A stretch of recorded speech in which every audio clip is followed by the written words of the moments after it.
Assalamualaikum warahmatullahi wabarakatuh. Bagaimana hari ini kabarnya anak-anak? Semoga semua dalam keadaan sehat walafiat. Baik anak-anak, sebelum memulai kegiatan hari ini, marilah kita berdoa menurut agama dan kepercayaan masing-masing. Berdoa disilahkan.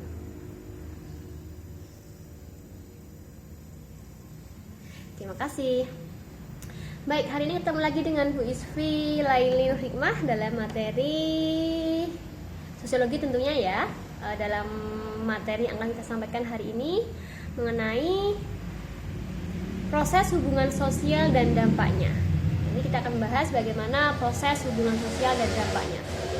Nah, kemudian kompetensi dasarnya mengenali dan mengidentifikasi realitas individu, kelompok, dan hubungan sosial di masyarakat.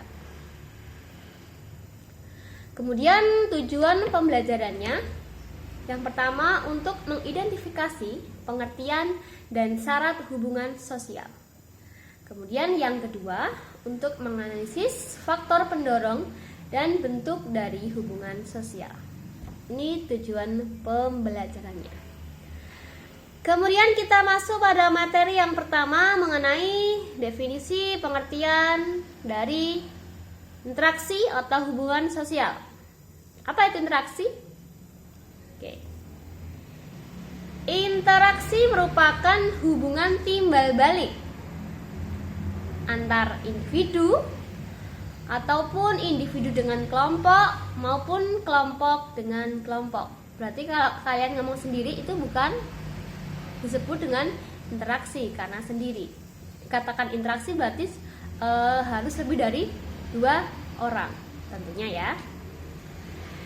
Kemudian syarat dari interaksi yang pertama ada kontak, kemudian yang kedua komunikasi. Apa itu kontak?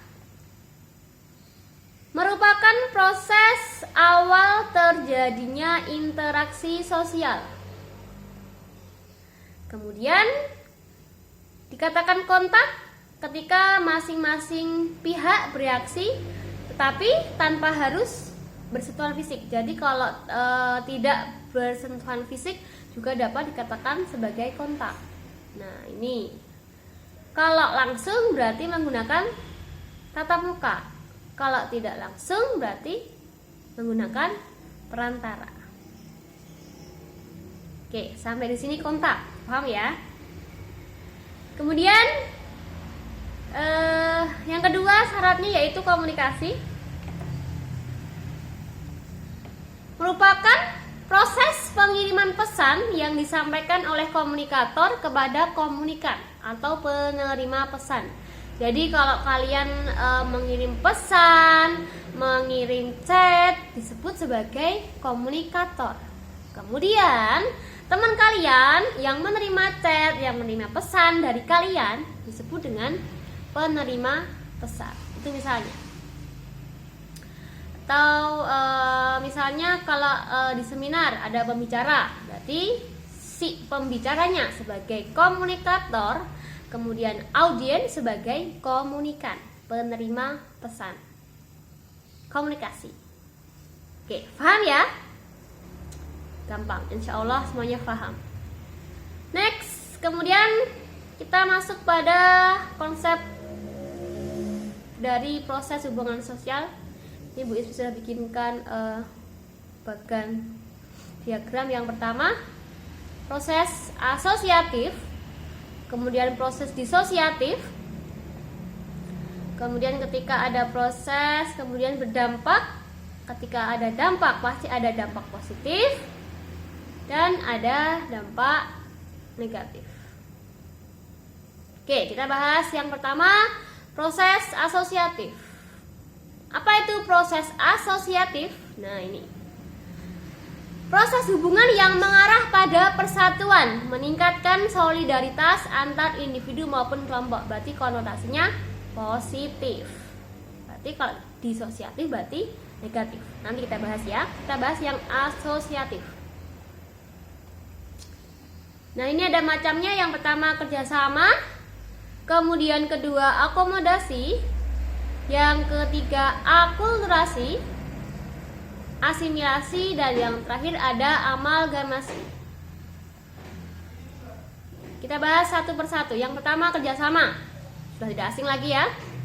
Merupakan proses hubungan sosial yang bertujuan untuk memenuhi kepentingan atau kebutuhan bersama.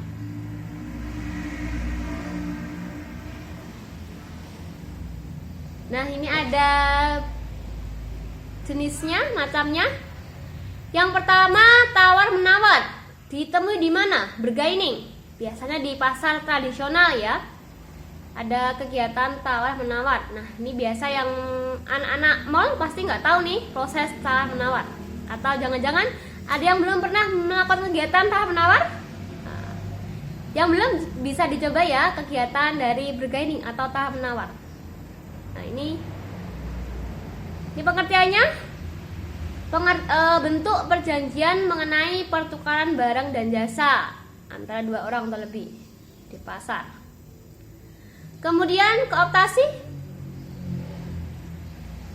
kerjasama dalam menyepakati pimpinan yang akan ditunjuk dalam organisasi.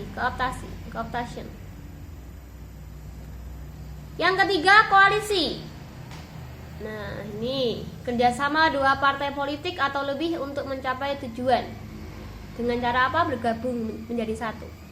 Biasanya itu ada koalisi A, koalisi B ketika ada pemilu. Lalu kalian yang sudah ikut pemilu pasti tahu ya, ada beberapa koalisi yang bergabung. Kemudian patungan, joint venture. Kerjasama dua badan usaha atau lebih untuk mencapai keuntungan ekonomi. Nah, ini tadi yang Ispi contohkan, ada kegiatan penawar di pasar. Ini ada di pasar Apung, Kalimantan. Kooptasi, memilih pimpinan dalam organisasi. Kemudian koalisi, gabungan dari dua partai atau lebih untuk mencapai tujuan yang sama. Patungan, joint venture. Ini misalnya kalian mau mendirikan usaha. Nah, kemudian kalian nggak punya modal usaha, tapi punya bakat untuk berjualan. Kemudian kalian mencari teman kalian yang punya modal uangnya besar. Nah, akhirnya patungan untuk mendirikan sebuah usaha. Patungan. Oke, sampai di sini. Yang belum paham bisa ditulis pertanyaannya. Nah, nanti kita pecahkan bersama-sama. Kemudian yang kedua, akomodasi. Masih pada macam-macam dari asosiatif. Nah, apa ini pengertiannya akomodasi? Merupakan proses untuk mengurangi atau meredakan konflik dari kedua belah pihak yang bersengketa, berkonflik atau punya masalah. Nah, ini ada macam-macamnya. Ada koersi, kekerasan, kemudian kompromi, kemudian arbitrasi, mediasi, konsiliasi, toleransi, kondisi kebuntuan atau stalemate, dan yang terakhir ada adjudikasi. Oke, mana yang masih asing? Banyak. Oke, kita bahas satu persatu ya. Sambil kalian bisa mencari referensi di internet atau bisa mensinkronkan, mencari referensi di buku paket atau buku LKS kalian masing-masing. Kekerasan, mengurangi atau meredakan konflik dengan kekerasan. Nah, ini tapi menggunakan kekerasan.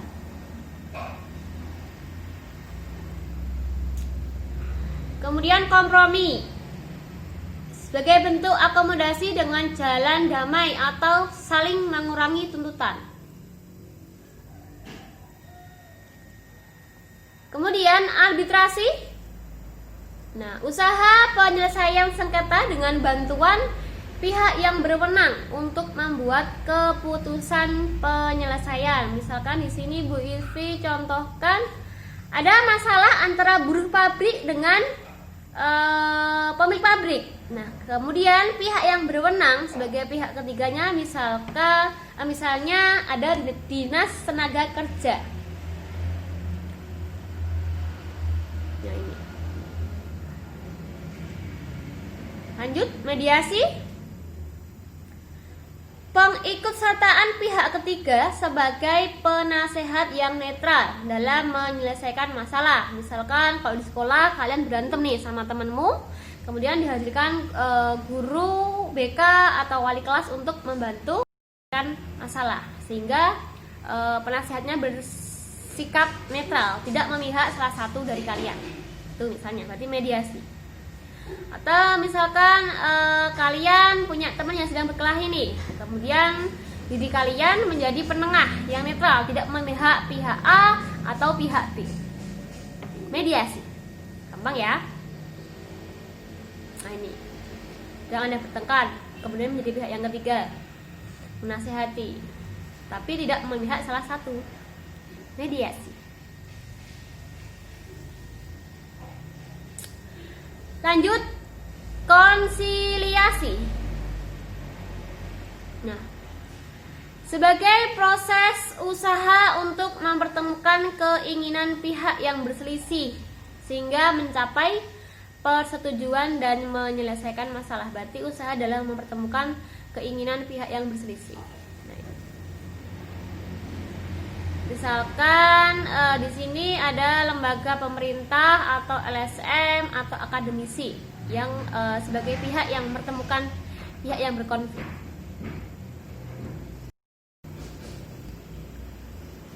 Kemudian lanjut, toleransi. Asing. Sikap menghargai perbedaan-perbedaan yang ada di dalam masyarakat. Jelas ya? Next, stalemate, kondisi kebuntuan. Keadaan di mana adanya kekuatan seimbang dari pihak yang bertikai. Jadi tidak ada yang kuat, tidak ada yang lemah. Sehingga masalahnya terhenti pada titik tertentu, sama-sama kuat. Ini bisa kasih contoh gambarnya. Lanjut, adjudikasi sebagai bentuk akomodasi melalui pengadilan. Jadi penyelesaian masalah lewat pengadilan. Nah ini jalan terakhir biasanya ya, yang bersumber dengan keputusan hukum dari hakim. Adjudikasi. Kemudian yang ketiga, macam dari asosiatif ada akulturasi. Proses penerimaan dan pengolahan unsur-unsur kebudayaan asing, kemudian diterima menjadi bagian dari budaya asli, sehingga tanpa menghilangkan ciri khas dari budaya asli. Misalkan ini budaya aslinya masyarakat Jawa, ada candi, bangunan Jawa, bangunan dari ciri khas masyarakat Jawa. Kemudian ini ada masjid dengan arsitektur Arab. Nah, berdampingan. Kemudian ini budaya lamanya, budaya barunya. Nah, kemudian menjadi satu tanpa menghilangkan budaya asli ini. Ini budaya aslinya. Ada perpaduan. Ini gerbangnya misalnya masih menggunakan gerbang ciri khas corak candi, identik dengan Jawa. Misalnya ini. Lalu asimilasi, proses peleburan dua budaya atau lebih kebudayaan yang berbeda, kemudian menjadi satu kebudayaan yang tunggal, sehingga dirasa sebagai kebudayaan milik bersama. Asimilasi. Lalu yang kelima, amalgamasi, meleburnya dua kelompok budaya menjadi satu dan melahirkan budaya baru. Misalnya dengan cara apa? Perkawinan campuran. Nah, di sini campuran antara ras Kaukasoid dengan Negroid. Misalnya dengan Eropa, masyarakat Eropa ini ya. Kemudian ini Asia Tenggara. Ini dua contohkan artis Indonesia ini ya. Kemudian ini warga asing. yang berbeda ras tentunya. Oke, untuk materi asosiatif paham ya? Intinya sebuah proses hubungan sosial yang mengarah pada persatuan dan kesatuan, sehingga konotasinya positif. Sehingga kita masuk pada materi disosiatif berarti berkonotasi negatif dan mengarah pada perpecahan dan pertentangan. Nah, ini ada macamnya. Kompetisi atau persaingan, kontravensi, kemudian konflik atau pertikaian. Yang pertama, kompetisi merupakan proses sosial yang dilakukan individu atau kelompok untuk mewujudkan keinginan melalui bidang-bidang kehidupan tertentu, sehingga bisa berdampak positif ataupun bisa berdampak negatif. Nah, ini Bu Yusfi kasih contoh yang berdampak positif, berarti ini menimbulkan rasa saling beradu, kemudian tapi secara sehat ya. Nah, ini perlombaan misalnya kompetisi olahraga sepak bola antar negara. Kemudian ini kompetisi balap karung antar PKK atau Dasawisma di RT kalian. Atau ini berarti yang berdampak positif. Yang berdampak negatif misalkan kalian bersaing atau berkompetisi untuk mendapatkan nilai yang baik, yang tinggi, tapi dengan cara yang tidak baik, misalnya dengan curang, mencontek, itu kompetisi yang negatif. Oke, lanjut. Kemudian konflik. Nah, proses ketika individu atau kelompok dengan sadar atau tidak sadar menentang pihak lain. Nah, ini faktornya ada 3. Yang pertama karena perbedaan kepentingan. Nah, ketika ada konflik pasti ada perbedaan kepentingan. Atau bisa jadi karena perbedaan kebudayaan di masyarakat. Atau adanya kesenjangan sosial, ketimpangan. Nah, ini contoh konflik, konflik antar ras, antar suku, antar golongan, misalnya pegawai pabrik dengan pemilik pabrik, tenaga kerja dengan pemerintah misalnya, atau mahasiswa ini ya dengan aparat misalnya, aparat keamanan, atau dengan lokasi di mana dia sedang menempuh pendidikan sebagai mahasiswa, di mana dia kuliah. Nah, ini contoh-contohnya. Kemudian kontravensi sebagai usaha untuk merintangi atau menggagalkan tercapainya dari tujuan pihak lain. Dengan cara apa? Dengan cara fitnah, memprovokasi atau mengintimidasi. Misalkan ada teman kalian yang punya usaha yang baru, kemudian kalian nggak suka nih menyebarkan berita hoax, fitnah bahwa produknya jelek, harganya terlalu mahal, dan memprovokasi teman-teman yang lain untuk tidak beli. Provokasi. Baik, kita masuk pada materi mengenai dampak dari hubungan tadi, hubungan asosiatif dan hubungan negatif. Yang pertama, positif. Dampak positifnya tentu akan menguntungkan bagi seluruh anggota masyarakat. Nah, ini bentuknya bisa maaf. Yang pertama, terbentuk keteraturan sosial. Kemudian muncul penemuan baru, inovasi. Kemudian adanya peran nilai dan norma sosial yang terjaga. Lalu dampak negatif pasti merugikan anggota masyarakat, menunjukkan bahwa interaksi sosial akan merugikan anggota masyarakat, sehingga mengabaikan nilai dan norma sosial dalam proses hubungan sosial atau interaksi. Di bentuknya misalnya ada timbul solidaritas yang berlebihan, muncul kelompok majemuk. Oke, kemudian yang pertama tadi timbul solidaritas yang berlebihan ya. Solidaritas yang berlebihan dapat memicu konflik sosial. Nah, misalnya konflik antar suku. Nah, terjadi karena suatu suku menganggap bahwa budayanya lebih baik, lebih unggul dibanding dengan kebudayaan lain.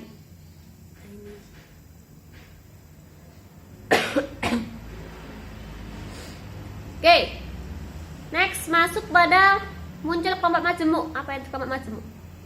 Kelompok yang muncul karena memiliki pedoman nilai norma sosial yang baru. Misalnya ada kelompok geng punk, geng motor, geng klitih misalnya. Nah, tentunya mereka punya nilai norma yang baru yang berbeda dari masyarakat pada umumnya. Nih. Nah, punk. Oke. Bagaimana sampai di sini Bu Isfi sampaikan materi mengenai proses dan dampak dari hubungan sosial. Bagi kalian yang masih merasa belum paham atau ada materi yang belum Bu Isfi sampaikan dengan tuntas, nanti kita akan bahas bersama-sama dan kita akan evaluasi bersama-sama ya. Baik, terima kasih untuk kalian yang sudah mengikuti kegiatan pembelajaran di video kali ini. Dan semoga kalian dalam keadaan sehat dan tidak mengurangi rasa motivasi kalian untuk belajar bersama. Baik, sekian dari Bu Isfi. Wassalamualaikum warahmatullahi wabarakatuh.